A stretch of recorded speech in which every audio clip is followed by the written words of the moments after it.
Get Sports Inspired is a sports and fitness coaching company based in the Berks area, so Slough, Windsor, Maidenhead. Founded the company in 2008, so still pretty young.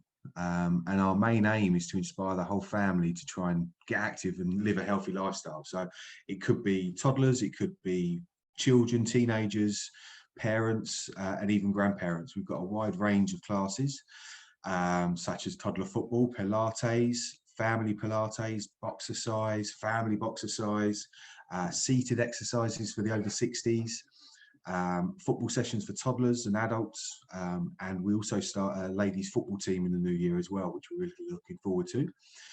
We also, on the fitness side of things, we've got fitness boot camps and PT sessions as well, and we've just launched a new jazz session as well, jazz dance class for children. So you can tell our main aim, as I said, is to get everybody active and trying to explore what they find interesting, really.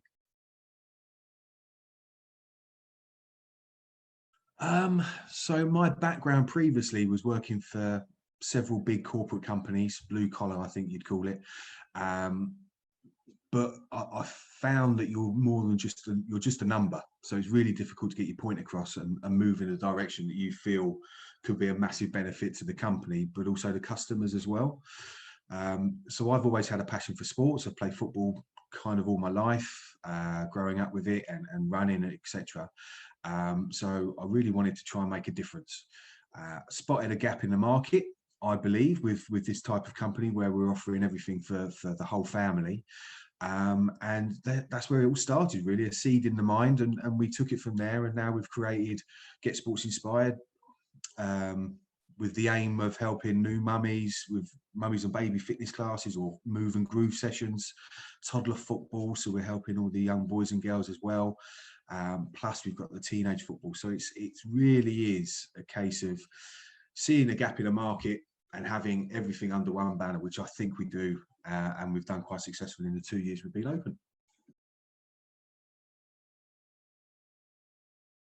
To be fair, I wasn't really in a position to receive any help or from a scheme or an investor at the time, but I felt that with some hard work, some long hours and a small business loan, we could make a success out of this.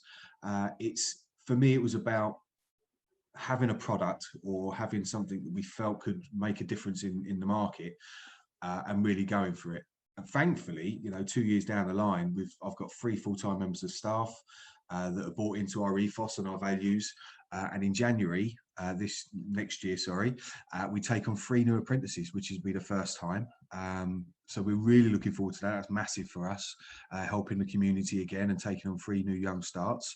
But also we've got a group of casual coaches as well that we work in schools and covering extracurricular clubs and PE and PPA sessions.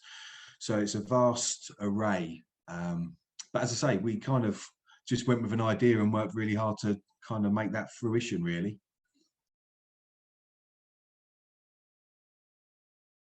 I would imagine the most important lesson I've learned in the last year or so is to make the right decision with the right staff.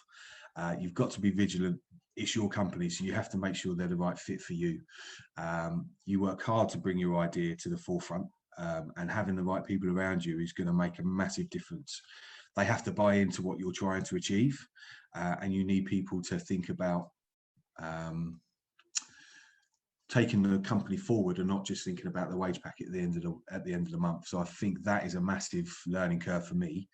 And it's also important having the right people on board to help grow the business. So yes, a lot of them are sports coaches, but can they offer something else, whether it's social media, whether it's speaking to schools? So you've really got to find the right people.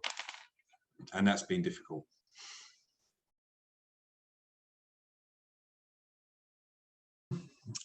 For me, looking after the accounts is not a strong point for me. So I've had to find an accountant to help me with it. But even 2 years down the line, it can be a struggle to find the right session that works. It's about finding the right session that works. So sometimes if it's not working, you need to just check to see what you can do differently. You might have to close the session down and start a new one, go back to the drawing board and try and find a successful session that will work. You work in different areas with different people, different demographics, so you've really got to try and overcome those boundaries and try not to get downhearted, but look at it as a mistake that you've gained from, really.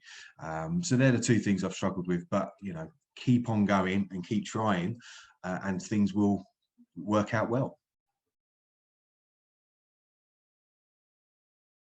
Having a clear plan of what you want to do and achieve. Ensure you have a bit of finance behind you, whether that's savings just to get you through the first couple of months. Starting up is really hard, so you don't want to have the added pressure of not being able to pay your bills at the end of the month. Have a plan for the first 3 months, 6 months, and a year down the line. Understand what you think is underperforming, whether you're on target or overperforming, looks like. But also, can you run your business on your own, or will you need to employ someone? Because you'll need to factor that into your finances as well. As I say, you just need to understand that it will be hard work, and you will get knocks. So it's about how you overcome them. Every knock, in my opinion, is a learning curve. I've tried to take everything that's been negative into a positive, and really not get stuck down with disappointment, because you can take things out of the negatives, and I think that's really important.